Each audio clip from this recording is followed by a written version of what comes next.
طبعا الوالدان يعني بصراحة بذلا جهدا أكثر مني، أكثر مني أنا شخصيا. يعني حرصهما وبذلهما ودعمهما المادي والمعنوي كان في القمة، وكان يعني الكلمات تعجز عن التعبير عن الدعم والجهد، فجزاهم الله خيرا. نعم. بالنسبة للتخصص الذي أطمح إليه، يعني لم أحدد التخصص بدقة بعد. يعني بين الإعلام الآلي، تخصص الإعلام الآلي وتخصص طب.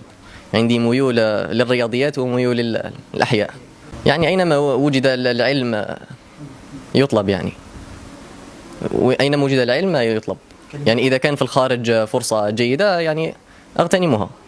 الشكر للقناة على هذه الزيارة هذه الطيبة والالتفاتة، وأجدد حمدي وشكري لله تعالى على هذا الفضل، وشكري كذلك لوالدي، وأحيي أيضا جدي من هذا المنبر هذا على دعواته يعني. وأحيي يعني كل أفراد عائلتي وكل الأساتذتي وكل من علمني حرفا، يعني كل من دعمني بدعاء ولا بنصيحة ولا، جزاهم الله جميعا خيرا.